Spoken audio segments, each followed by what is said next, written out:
राधे राधे आप सभी को। स्वागत है आप सभी का कान्हा क्लासेज में। हम लोग आदिकाल देख लिए पूरा, भक्ति काल भी हम लोगों का पूरा हो गया था।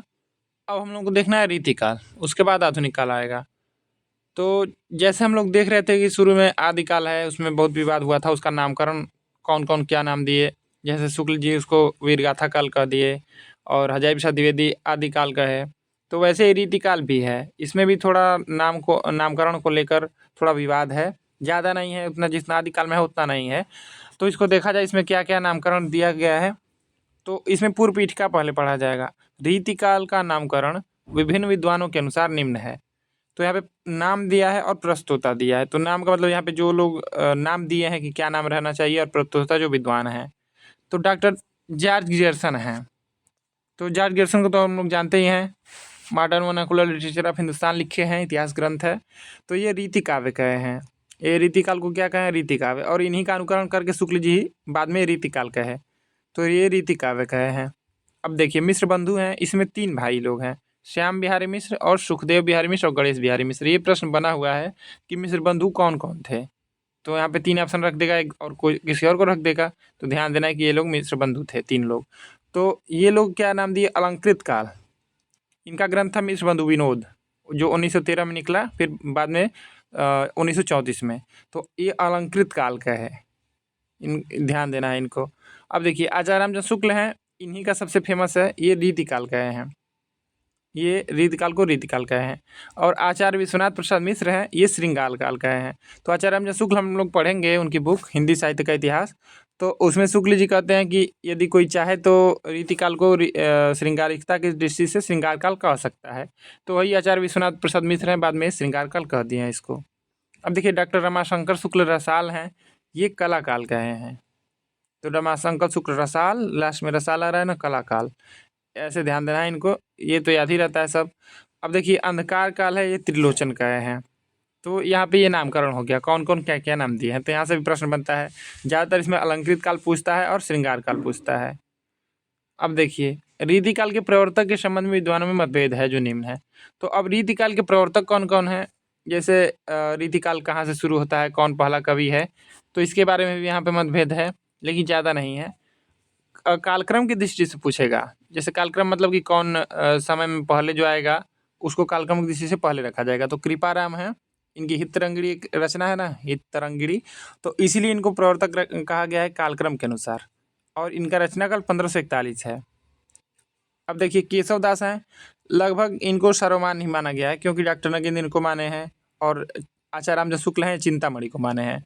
तो केशव दास है, ये रीतिकाल की इनको प्रवर्तक माना गया है। तो इनका रचनाकाल 1555 से 1617 ईस्वी है। और डॉक्टर नगेंद्र जो हैं ये प्रस्तोता हैं, यही कहते हैं कि ये रीतिकाल के प्रवर्तक रहेंगे। और इनका कारण क्या है, रचनाकार व्यक्तित्व की समृद्धि की दृष्टि से इनको माना गया है। अब ये बहुत पूछता है, चिंतामणि त्रिपाठी हैं, तो इनको माने हैं आचार्य रामचंद्र शुक्ल। इनका रचनाकाल 1643 है, और रामचंद्र शुक्ल माने हैं इसलिए ज़्यादा महत्वपूर्ण हो जा रहे हैं, और अखंड परंपरा चलाने की दृष्टि से। ठीक, तो ऐसे प्रश्न बनता है कि रीतिकाल के प्रवर्तक कवि कौन है, तो केशवदास को लगाया जाएगा। लेकिन अगर पूछेगा कि आचार्य रामचंद्र शुक्ल के अनुसार रीतिकाल के प्रवर्तक कौन है, तो चिंतामणि त्रिपाठी को लगाया जाएगा। ठीक है, अब आगे देखा जाए। आचार्य विश्वनाथ प्रसाद मिश्र ने हिंदी साहित्य का अतीत में रीतिकाल का विभाजन निम्न ढंग से किया है। तो ये हिंदी साहित्य का अतीत है, 2 भाग में लिखे हैं, तो उसी में रीतिकाल का विभाजन किए हैं। तो रीतिकाल को तो ये श्रृंगार काल कहे ही हैं। तो देखिए इसमें कैसे विभाजन किए हैं इसका, रीतिबद्ध धारा है और रीतिमुक्त या स्वच्छंद काव्य धारा है। तो रीतिबद्ध धारा में लक्षणबद्ध काव्य है और लक्ष्य मात्र काव्य है, और रीतिमुक्त में रहस्योन्मुख काव्य है और शुद्ध प्रेम काव्य है। तो ऐसे हम लोग पढ़ेंगे तो मेन हम लोग को यही देखना रहता है कि एक रीतिबद्ध होता है, एक रीति सिद्ध होता है और रीति मुक्त होता है। यही 3 हम लोग को पढ़ना है, और ये जानना जरूरी रहता है कि कौन किस में आते हैं कवि। इसलिए कि यहाँ से प्रश्न बनता है कि कौन रीति सिद्ध है, तो बिहारी रीति सिद्ध है, तो वहाँ से भी प्रश्न बना हुआ है। आचार्य विश्वनाथ मिश्र ने श्रृंगार काल को 3 भागों में बांटा है, रीतिबद्ध, रीति सिद्ध और रीति मुक्त। एकदम ध्यान देना है, रीतिबद्ध, रीति सिद्ध और रीति मुक्त। तो रीतिबद्ध क्या है, रचना, लक्षणों और उदाहरण से युक्त होती है। तो ये लोग एक तरह से कह लीजिए कि आचार्य होते थे। रीतिकाल में जो लोग आचार्य होते थे उन लोगों को रीतिबद्ध में रखा जाता था। जैसे भिखारी दास हो गए और कौन हो गए, केशव दास हो गए, चिंतामणि हो गए, ये सब आचार्य लोग थे, तो ये सब रीतिबद्ध में आएंगे। अब देखिए रीति सिद्ध कौन है? रीति की बद्धी परिपाटी के अनुकूल स्वतंत्र काव्य रचनाएं। तो रीति सिद्ध में वे लोग आते थे जिनको ये सब पता रहता था। ये सब जैसे आचार्य लोग होते थे उनके इतना ज्ञान रहता था, लेकिन ये लोग उसी के हिसाब से अपना काव्य रचना करते थे, ये लक्षण उदाहरण नहीं देते थे, तो ये रीति सिद्ध कवि होते थे। तो इसमें बिहारी सबसे महत्वपूर्ण है। पूछा भी प्रश्न है कि ये रीति सिद्ध कवि हैं तो बिहारी ऑप्शन में रहेंगे, हो जाएंगे। अब देखिए रीति मुक्त हैं ये लोग, जो थे एक तरह से स्वच्छंद कहा जाए कि ये किसी भी परिपाटी पे नहीं चलने वाले थे। ये लोग अपने हिसाब से लिखते थे। रीति परंपरा की साहित्यिक रूढ़ियों से मुक्त रचनाएं, तो इसमें घनानंद आ जाएंगे, बोधा, आलम, ठाकुर, द्विजदेव, ये सब इसमें रीति मुक्त में आ जाएंगे। अब कवियों को ध्यान देना है कौन किस में आ रहा है। आचार्य विश्वनाथ प्रसाद मिश्र के अनुसार जो रीति सिद्ध कवि हैं वे डॉक्टर नगेंद्र के अनुसार रीतिबद्ध कवि हैं। तो ये कन्फ्यूजन इसमें मत करिएगा कभी कि किसके अनुसार रीति सिद्ध है, बस ये मान लीजिएगा कि विश्वनाथ प्रसाद मिश्र हैं, इन्हीं को हमको लेके चलना है, डॉक्टर नगेंद्र के हिसाब से नहीं देखना है, नहीं तो अब रीतिबद्ध में और रीति सिद्ध में कन्फ्यूजन हो जाएगा। क्योंकि डॉक्टर नगेंद्र क्या यहाँ पे लिखा है कि आचार्य विश्वनाथ प्रसाद मिश्र के अनुसार जो रीति सिद्ध कवि हैं वे डॉक्टर नगेंद्र के अनुसार रीतिबद्ध कवि हैं, तो उस तरह से बिहारी को रीतिबद्ध मान लेंगे। तो बस ऐसे ध्यान देना है इसमें क्या कि विश्वनाथ प्रसाद मिश्र जो हैं ये जो माने हैं उसी को ध्यान देना है, डॉक्टर नगेंद्र को नहीं ध्यान देना है। अब देखिए रीतिकाल के कवियों का संक्षिप्त वर्गीकरण निम्न ढंग से प्रस्तुत किया जा सकता है। अब यहाँ पे देखिए, यहाँ पे दिया है क्या, रीतिबद्ध दिया है, ठीक, और रीतिबद्ध है, रीति सिद्ध है और रीति मुक्त है। तो देखिए ये कौन बाटे हैं, विश्वनाथ प्रसाद मिश्र हैं, इन्हीं के हिसाब से सब लोग पढ़ रहे हैं हम लोग, और दूसरे के हिसाब से नहीं पढ़ना है। तो ये रीतिबद्ध कवि कौन कौन है, ये लोग आचार्य की कोटि में आते हैं। तो केशव दास हम लोग जानते ही हैं, इनको रामचंद्रिका लिखे हैं तो केशव दास हैं। सेनापति हैं, ये भी किस में आएंगे, रीतिबद्ध में आएंगे। जसवंत सिंह है, महाराजा जसवंत सिंह, ये भी रीतिबद्ध में आएंगे। भाषाभूषण इनकी रचना है। मतीराम है, ये भी रीतिबद्ध में आएंगे, ठीक। और देव हैं, तो देव हैं ये भी रीतिबद्ध कवि हैं। तो ये लोग आचार्य थे। और भिखारी दास हैं, ये भी आचार्य हैं। पद्माकर हैं, ये भी आचार्य हैं। तो ये सब रीतिबद्ध में आ जाएंगे। अब देखिए रीति सिद्ध है, बिहारी लाल यहाँ पे दिया है ना, ये बहुत बहुत प्रसिद्ध है। बिहारी सतसई लिख के एक ही रचना किए और अमर हो गए, तो ये बिहारी लाल हैं, ये रीति सिद्ध में आते हैं। अब देखिए रीति मुक्त में कौन कौन लोग आते हैं, तो रसखान आते हैं, शेख आलम वही आलम है, और घनानंद हैं, इनको तो आप लोग जानते ही होंगे अच्छे से, और ठाकुर हैं, बोधा हैं, और द्विजदेव हैं। तो ये सब लोग रीति मुक्त में आते हैं। तो यहाँ से पहले याद दे रख लेना है कि कौन किस में आएगा। तो हम लोग को रीति से याद नहीं करना है, बस बिहारी ध्यान दे देंगे तो हो जाएगा। और रीतिबद्ध क्लियर रखिएगा, रीति मुक्त तो याद ही रहता है सबको। अब देखिए यहाँ पे रीतिबद्ध कवियों के बारे में दिया है कि प्रमुख रीतिबद्ध कवि कौन है, उनका जीवन वृत्त यहाँ पे दिया है। तो यहाँ पे कवि दिया है जन्म मृत्यु, जन्मस्थान और आश्रयदाता। तो देखा जाए यहाँ पे चिंतामणि त्रिपाठी, इन्हीं से शुक्ल जी मानते हैं ना कि रीति काल शुरू होता है। तो चिंतामणि त्रिपाठी है, इनका जन्म दिया है 1609 में और मृत्यु 1685 में। इनका काल पूछ लेता है कब कैसे है, कौन आगे आएगा कौन पीछे आएगा। तो चिंतामणि, भूषण, मतीराम, ये तीनों लोग भाई थे, ये भी ध्यान दीजिएगा।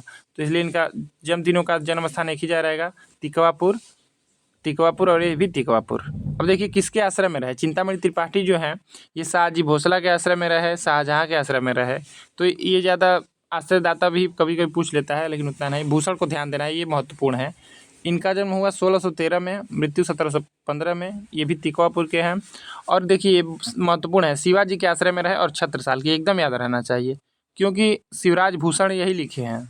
भूषण की रचना है शिवराज भूषण, और भाषा भूषण जसवंत सिंह की, और छत्रसाल दशक इनकी रचना है। तो ध्यान देना है कि दो लोग के आश्रय में रहे। मतीराम है, ये भी इनका जन्म 1617 में हुआ है, तिकवापुर के हैं। जहांगीर के आश्रय में रहे, ज्ञानचंद के आश्रय में रहे, भाव सिंह हाड़ा के आश्रय में रहे, स्वरूप सिंह बुंदेला के आश्रय में। तो कई लोग, 4 लोग के आश्रय में रहे हैं। अब जसवंत सिंह है, तो खुद राजा थे, ये क्या किसी के आश्रय में रहेंगे।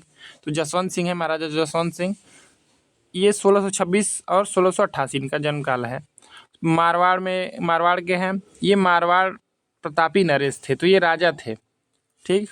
अब सुखदेव मिश्र हैं, ये कंपिला के थे, कंपिला राय बरेली।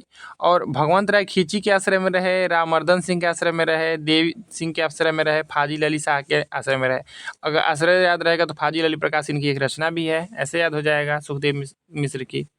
अब देखिए तोष निधि हैं, ये श्रृंगवेरपुर के थे, श्रृंगवेरपुर, और इनकी रचना यहाँ पे नहीं दिया है। कुलपति मिश्र हैं, ये आगरा के थे और ये राम सिंह के आश्रय में थे। देखिए देवदत्त है ना, जो देव 1673 और 1767, इनका पूछा था कि ये कहाँ के रहने वाले थे, कहाँ इनका जन्म स्थान था, तो इटावा, ये पूछा गया प्रश्न है, ऐसे प्रश्न बनता है। तो ये किसके आश्रय में थे? आजम शाह के आश्रय में थे, भवानी दत्तवैश्य के आश्रय में थे। ये बहुत ज़्यादा घूमे थे, जहाँ भी जाते थे आश्रय में किसी के, तो ज़्यादा दिन टिकते नहीं थे।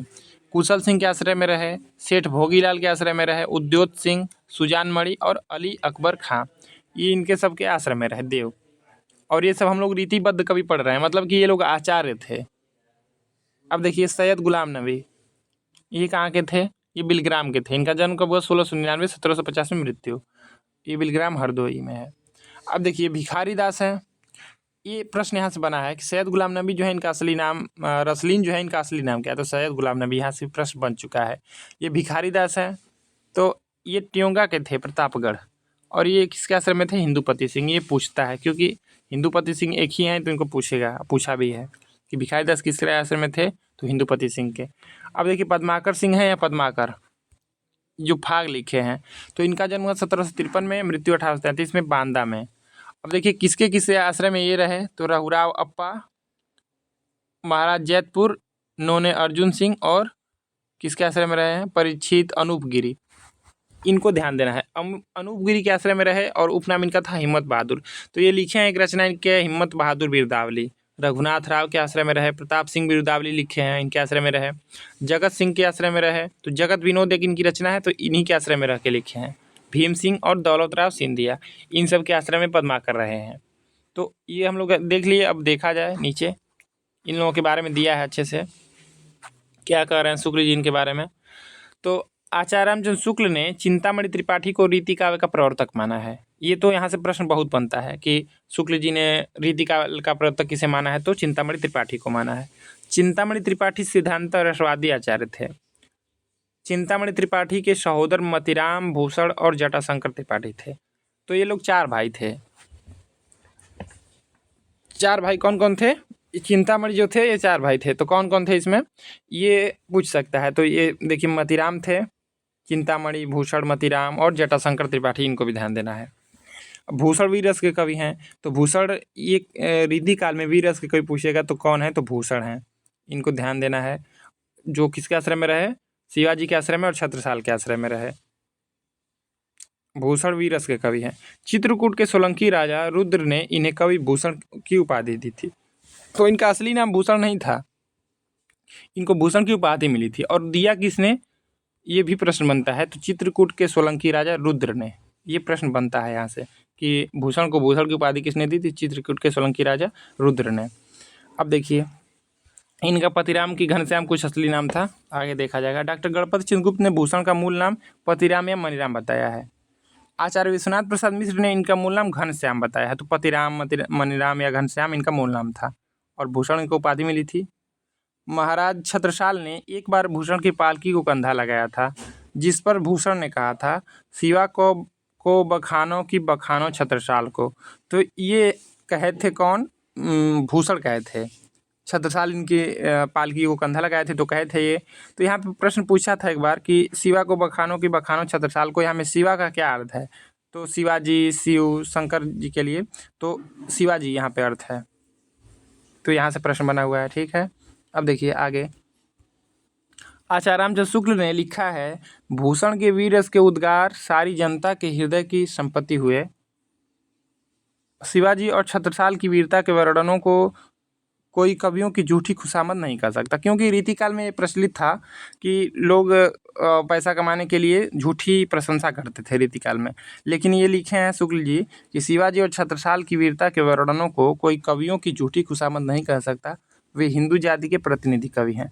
तो ये प्रश्न बनता है कि वे हिंदू जाति के प्रतिनिधि कवि हैं या आचार्य रामचंद्र शुक्ल ने हिंदू जाति का प्रतिनिधि कवि किसे कहा है? तो भूषण को कहे हैं। एकदम मोस्ट इम्पॉर्टेंट है, इसको याद रखना है। अब देखिए मतीराम के बारे में यहाँ पे दिया है। मतीराम चिंतामणि त्रिपाठी और भूषण के सहोदर माने जाते हैं। मतीराम ने अपने ग्रंथों को अपने आश्रयदाताओं को समर्पित किया है, जो निम्नलिखित हैं। तो यहाँ पे मतीराम के ग्रंथ हैं, इनकी रचनाएं बहुत इंपॉर्टेंट है। कौन कौन सी हैं? तो देखिए, फूल मंजरी है, इनकी पहली रचना फूल मंजरी है। बच्चन सिंह दूसरी रचना मानते हैं। बच्चन सिंह मानते हैं कि ये रसराज जो है इनकी प्रथम रचना है। तो वो पूछेगा कि बच्चन सिंह किसको माने, तब रसराज बताया जाएगा। ऐसे पूछेगा कि इनकी पहली रचना कौन है, तो फूल मंजरी है। तो ये किसके आश्रय में लिखे? जहांगीर के आश्रय में लिखे हैं। ठीक, तो ये जहांगीर के आश्रय में लिखे, स्थान दिल्ली है। और विषय निरूपण इसमें क्या है? 60 दोहों में किसी एक एक फूल का वर्णन। तो इसमें ये है फूल मंजरी। ध्यान ये देना इसमें कि फूल मंजरी किसके आश्रय में लिखे, किसकी रचना है, तो जहांगीर के आश्रय में लिखे और मतीराम की रचना है। रसराज है, ये इसको हमेशा पूछता है, ये बिना आश्रयदाता के लिखे हैं। तो पूछता है कि मतीराम जो है कौन सा ग्रंथ लिखे हैं जो बिना आश्रयदाता के लिखे हैं, तो रसराज 1663 में। और श्रृंगार रस निरूपण है इसमें। ललित ललाम है, ये भाव सिंह हाड़ा के आश्रय में लिखे हैं, ललित ललाम, और स्थान बूंदी है। तो 1664 इसका समय है लिखने का। तो ये पूछेगा नहीं। इसमें अलंकार निरूपण है, ये ध्यान देना है कि ललित ललाम में अलंकार निरूपण है। सेठ भोगनाथ के आश्रय में क्या लिखे हैं? सतसई।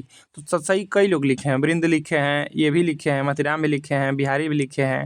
ठीक, तो सतसई ये लिखे हैं। 1681 में बिहारी सतसई का अनुकरण किए हैं। तो ये सेठ भोगनाथ के आश्रय में लिखे हैं।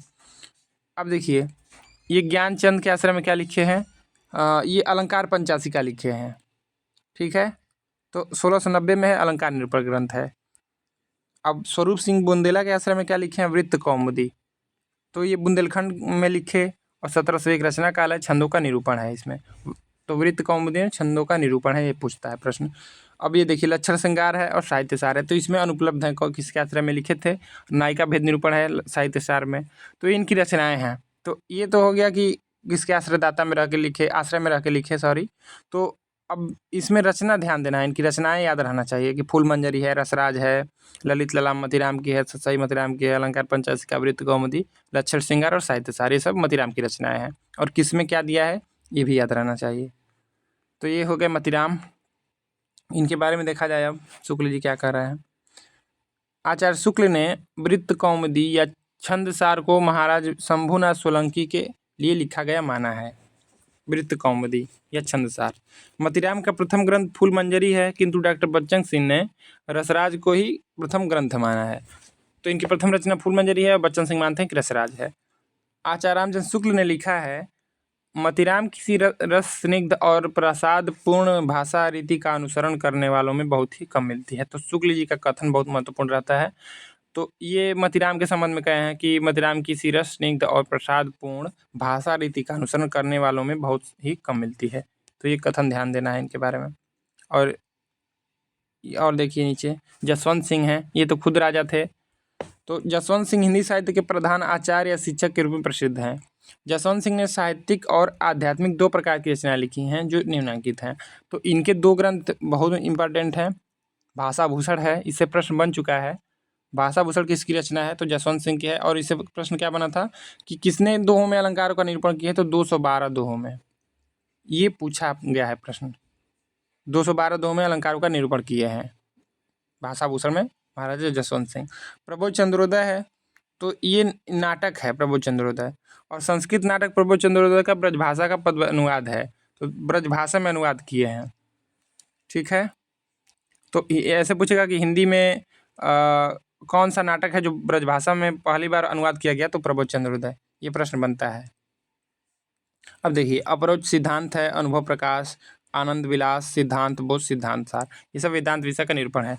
तो इसी को दो को ध्यान देना है, भाषा भूषण को और प्रबोध चंद्रोदय को। अब देखिए सुखदेव मिश्र के बारे में क्या है कि सुखदेव मिश्र के संदर्भ में आचार्य शुक्ल ने लिखा है, छंद शास्त्र पर इनका विशद निरूपण और किसी कवि ने नहीं किया। तो सुखदेव मिश्र को ध्यान दीजिएगा, छंद शास्त्र के लिए इनको शुक्ल जी कहे हैं कि छंद शास्त्र पर इनका विशद निरूपण और किसी कवि ने नहीं किया। ये बहुत महत्वपूर्ण कथन है सुखदेव मिश्र के बारे में। तो सुखदेव मिश्र क्या है? छंद शास्त्र के ज्ञाता है। अब देखिए, सुखदेव मिश्र को राजा राज सिंह गौड़ ने कविराज की उपाधि दी थी। तो सुखदेव मिश्र को राजा राज सिंह गौड़ जो हैं ये कविराज की उपाधि दी है, ये भी महत्वपूर्ण है। इनकी प्रमुख रचनाएं निम्नलिखित है। तो इनके जो ग्रंथ हैं ये ध्यान देना है। वृत्त विचार, छंद विचार, फाजिल अली प्रकाश, रसाड़ो बहुत महत्वपूर्ण है इनका, श्रृंगार लता, अध्यात्म प्रकाश और दशरथ राय। तो इसमें वृत्त विचार ध्यान देना है। छंद विचार वैसे दोनों एक तरह से है। फाजिल अली प्रकाश महत्वपूर्ण है, रसाड़ो बहुत महत्वपूर्ण है, सबसे महत्वपूर्ण है, और श्रृंगार लता, अध्यात्म प्रकाश, दशरथ राय ध्यान देना है। ये इनकी महत्वपूर्ण रचनाएं हैं। वृत्त कौमुदी रहेगा तो मतीराम की रचना रहेगी। रीतिकाल में दिक्कत ये होता है कि सब रचनाएं एक ही तरह से मिलती जुलती हैं, लेकिन उसमें थोड़ा ध्यान ये देना है कि कौन महत्वपूर्ण है, उसको याद रखना है, सबको नहीं याद करना है। अब देखिए, तोष रसवादी आचार्य है, इनका मूल नाम तोष निधि है। इनकी प्रमुख कृतियां हैं सुधा निधि। तो सुधा निधि जो है ये बहुत महत्वपूर्ण रचना है। ये बार बार पूछता है सुधा निधि किसकी रचना है, तो तोष की रचना है, यही ज़्यादा पूछता है। नक्सिक नहीं पूछता है, तो नक्सिक है, विनय शतक है, ये सब इनकी रचनाएं हैं। अब देखिए, कुलपति मिश्र हैं। कुलपति मिश्र रस ध्वनिवादी आचार्य थे। ये प्रसिद्ध कवि बिहारी लाल के भांजे थे। तो ये भी ध्यान देना है, कुलपति मिश्र जो थे बिहारी ससाई जो लिखे हैं वो वाले बिहारी लाल इनके भांजे थे। ठीक, बिहारी लाल के ये भांजे थे। कुलपति मिश्र का कविता काल 1667 ईस्वी से 1686 ईस्वी तक माना जाता है। कुलपति मिश्र की प्रमुख कृतियां निम्न हैं। तो इनकी रचनाएं कौन कौन सी हैं, इसको देखा जाए। इनका जो रस रहस्य है बहुत पूछता है, ये बहुत पूछा गया है। रस रहस्य किसकी रचना है, रस रहस्य किसकी रचना है, तो कुलपति मिश्र की रचना है। वर्ष 1670 ईस्वी मम्मट के रस रहस्य का छायानुवाद किए हैं। द्रोण पर्व देखिए, ये भी पूछता है। द्रोण पर्व 1680 में है। महाभारत के द्रोण पर्व का पदबंध अनुवाद है, पदबद्ध अनुवाद है। तो ये द्रोण पर्व और रस रहस्य दोनों याद रखना है। युक्त तरंगिणी है, ये अप्राप्य है 1686। नक्सिक है, अप्राप्य है ये भी। संग्राम सार, तो दो तो अप्राप्य ही है, द्रोण पर्व, रहस्य सार, रहस्य तो कुलपति मिश्र की रचना है। संग्राम सार है ही, तो इसको याद रखना है। अब देखिए, डॉक्टर नगेंद्र ने एक अन्य पुस्तक दुर्गा भक्ति चंद्रिका का भी उल्लेख किया है। तो इनकी एक और रचना के बारे में बताते हैं डॉक्टर नगेंद्र, दुर्गा भक्ति चंद्रिका। महाकवि देव का मूल नाम देवदत्त था। देव आचार्य और कवि दोनों रूप में प्रसिद्ध हैं। तो ये आचार्य भी फेमस थे और कवि भी फेमस थे, देव। तो देव के बारे में देखा जाए, बहुत ज़्यादा रचना किए हैं ये। तो देव हित हरिवंश के अनन्य संप्रदाय में दीक्षित थे। देव की प्रमुख रचना निम्नांकित हैं। तो इनका ग्रंथ यहाँ पे दिया है और यहाँ पे वस्तु आधार दिया है। तो देखिए, इनकी रचनाओं में ज़्यादातर विलास लगा रहेगा। क्या लगा रहेगा, विलास लगा रहेगा। भाव विलास, ये देव की रचना है 1689 में। रस एवं नायक नायिका भेद वर्णन है इसमें। भाव विलास। अष्टयाम देखिए, अष्टयाम बहुत लोग लिखे हैं, 4 लोग लिखे हैं, और भी मिल जाएगा, लेकिन 4 लोग को ध्यान देना है कि देव अष्टयाम लिखे हैं। और कौन लिखा है, नाभादास लिखे हैं, और अग्रदास भी लिखे हैं अष्टयाम, और रसखान भी अष्टयाम लिखे हैं।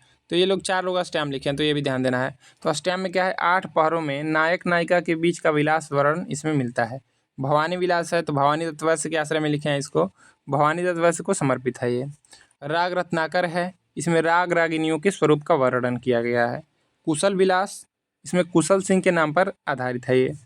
देवचरित है, ये कृष्ण के जीवन से संबद्ध प्रबंध काव्य है, तो इसको ध्यान दीजिएगा, देवचरित।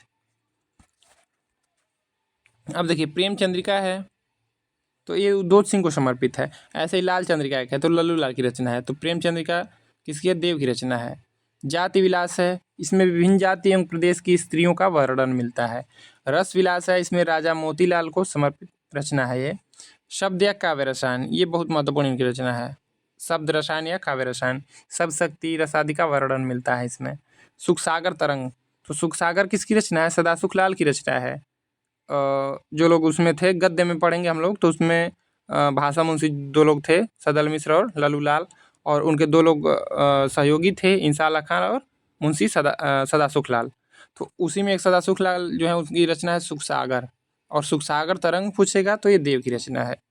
अनेक ग्रंथों से ले हुए कविता सवय का संग्रह है इसमें। देव माया प्रपंच इनका नाटक है। ये संस्कृत नाटक प्रबोध चंद्रोदय का पद्यानुवाद है। तो प्रबोध चंद्रोदय का एक अनुवाद वो भी किए हैं जसवंत सिंह, महाराज जसवंत सिंह, तो वो ब्रज में वो भी किए हैं और इसी नाम से किए हैं, लेकिन ये देव माया प्रपंच इसका नाम रखे हैं। देव शतक है, इसमें आध्यात्म संबंधी ग्रंथ है ये। सुजान विनोद है, ये भी महत्वपूर्ण रचना है, क्योंकि सुजान बहुत लोगों में आता है, तो सुजान विनोद देव की रचना है। प्रेम तरंग, ये भी देव की रचना है। तो इनकी रचनाएं ध्यान देना है, क्योंकि इनकी रचनाएं बहुत महत्वपूर्ण है। ठीक, भाव विलास हो गया, अष्टयाम, भवानी विलास, राग रत्नाकर, कुशल विलास। देखिए, विलास ज़्यादा आ रहा है ना, देवचरित है, तो इसमें कृष्ण के जीवन से संबंध है, ये भी ध्यान देना है कि श्री कृष्ण के जीवन संबंध कौन सी रचना इनकी है, तो देवचरित। प्रेम चंद्रिका है, जाति विलास, रस विलास, शब्द रसायन ध्यान देना है, सुख सागर तरंग ध्यान देना है क्योंकि एक रचना मिलती जुलती है। अब देखिए देवमाया प्रपंच भी है, नाटक है इसलिए इम्पॉर्टेंट है, सुजान विनोद है, प्रेम तरंग है, तो ये सब इनकी रचनाएं ध्यान देना है। अब देखा जाए सुख सागर तरंग का संपादन मिश्र बंधुओं के पिता बाल दत्त मिश्र ने सन 1897 ईस्वी में किया। ठीक। डॉक्टर नगेंद्र ने सुख सागर तरंग को नायिका भेद का विश्वकोश माना है। ये महत्वपूर्ण कथन है कि डॉक्टर नगेंद्र जो है सुख सागर तरंग को नायिका भेद का विश्वकोश मानते हैं। सर्वप्रथम शिव सिंह सेंगर ने, इनकी रचना है शिव सिंह सरोज इतिहास ग्रंथ है, देव की रचनाओं की संख्या 72 बताई। तो शिव सिंह सेंगर का कि इनकी रचनाएं 72 हैं। कुछ विद्वानों ने 52 ग्रंथों का उल्लेख किया है। अब शुक्ल जी कितने ग्रंथ बताते हैं देखा जाए तो आचार्य रामचंद्र शुक्ल ने देव की कुछ अनेक कृतियाँ भी बताई हैं जो निम्न हैं। तो वृक्ष विलास है, वो हम लोग ऊपर जो पढ़े हैं वो तो पढ़े हैं, नीचे यहाँ पे और दिया, वृक्ष विलास, पावस विलास, ब्रह्म दर्शन 25, तत्व दर्शन 25, आत्मदर्शन 25, जग दर्शन 25, रसानंद लहरी, प्रेम दीपिका ध्यान देना है, प्रेम दीपिका देव की रचना माना गया है। नक्सिक है, तो ये तो बहुत लोग लिखे हैं नक्सिक। प्रेम दर्शन है, तो ये उनकी अन्य रचनाएं होंगी, हो गई। ठीक है। अब देखिए देव कविता में अभिधा को महत्व देते हुए काव्य रसायन में लिखते हैं। तो काव्य रसायन या शब्द रसायन हम लोग देखें ऊपर उनकी रचना है, तो उसमें क्या लिखते हैं, अभिधा उत्तम काव्य है, मध्य लक्षणालीन, अधम व्यंजना रस विरस, उल्टी कहत नवीन। ये जो पंक्ति है ये कितनी बार पूछा गया है परीक्षाओं में। जब भी हिंदी से रिलेटेड जो भी परीक्षाएं हैं उसमें बहुत ज़्यादा पूछता है ये, अभिधा उत्तम काव्य है, मध्य लक्षणालीन। तो अभिधा को उत्तम काव्य किसने माना है, तो देव ने माना है। देखिए अभी तो ये पूछ रहा है, ये पूछ देगा कि किस रचना से इसको लिया गया है, तो ध्यान रखिएगा काव्य रसायन या शब्द रसायन। ये महत्वपूर्ण प्रश्न बन सकता है, ये बना नहीं होगा अभी तक, ये पंक्ति बहुत बार पूछा गया है। अब देखिए डॉक्टर रामस्वरूप चतुर्वेदी, तो ये संवेदना का विकास वाले हैं, हिंदी साहित्य और संवेदना का विकास, जिसमें इनको व्यास सम्मान भी मिला है, तो डॉक्टर रामस्वरूप चतुर्वेदी हैं।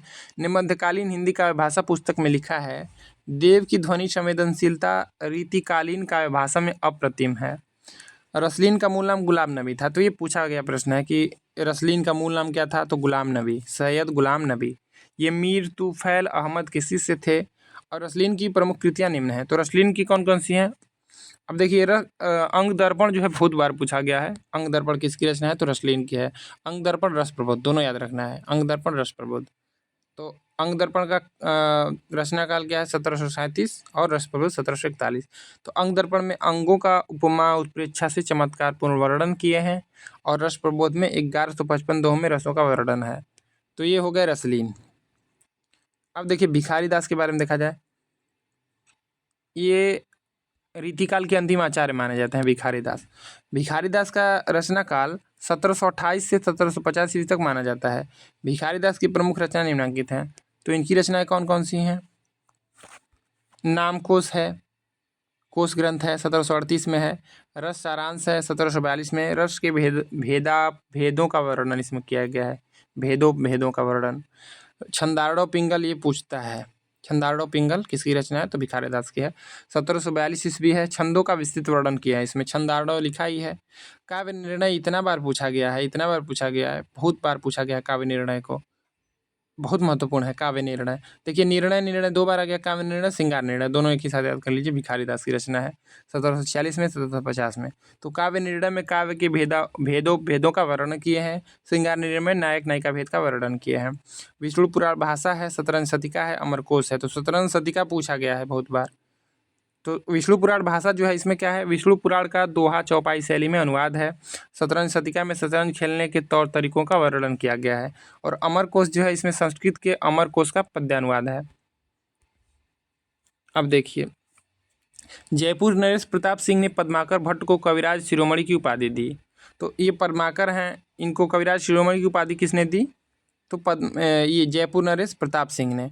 प्रताप सिंह वीरदावली भी लिखे हैं। तो देखिए रीतिकाल में कुछ लोग ऐसे हैं जिनको उपाधियाँ दी गई हैं। तो ये भी ध्यान रखिएगा कि उपाधि तो मतलब याद ही रहेगा कि किसको क्या उपाधि दी गई है, कौन दिया है, ये महत्वपूर्ण है, यहाँ से प्रश्न बनता है। तो पद्माकर भट्ट की प्रमुख रचनाएं निम्नलिखित हैं। तो देखिए क्या लिखे हैं ये भी वीर रस में थोड़ा रचना किए हैं। भूषण भी रचना की है, वीररस में ये भी रचना की हैं। तो हिम्मत बहादुर वीरदावली, वीरदावली कौन लिखा है? तो पद्माकर। इसमें विषय क्या है? 211 छंदों में हिम्मत बहादुर का शौर्य वर्णन है, ये प्रबंध काव्य है। पद्माभरण है, इसमें अलंकारों का वर्णन किए हैं। तो पद्माभरण आ ही जा रहा है, इसमें पद्माकर की रचना है। अब देखिए जगत विनोद है, जगत सिंह के आश्रम में लिखे हैं इसको। तो इसमें 6 प्रकाश हैं और 731 छंदों में 9 रसों का विवेचन है। इसमें ये पूछ सकता है कि इसमें कितने प्रकाश हैं जगत विनोद में। तो 6 प्रकाश है, क्योंकि कितने अलंकारों में निरूपण हुआ है। भाषा भूषण में पूछे हैं कि कितने अलंकार हैं उसमें, कितने अलंकारों का निरूपण हुआ है, कितने दो में। तो यहाँ से प्रश्न बन सकता है कि जगत विनोद में कितने प्रकाश हैं? तो 6 प्रकाश हैं। प्रबोध 50 है, तो भक्ति निरूपण है इसमें। गंगा लहरी है, ठीक। तो इसमें संस्कृत कवि जगन्नाथकृत गंगा लहरी का पद्य अनुवाद है ये गंगा लहरी। आधुनिक काल में भी कोई गंगा इसी तरह से लिखा है, गंगा लहरी नाम से। गंगा लहरी नहीं, कोई दूसरा है, गंगा करके ही है। प्रताप सिंह गिरदावली, ये लिखे हैं प्रताप सिंह गिरदावली से।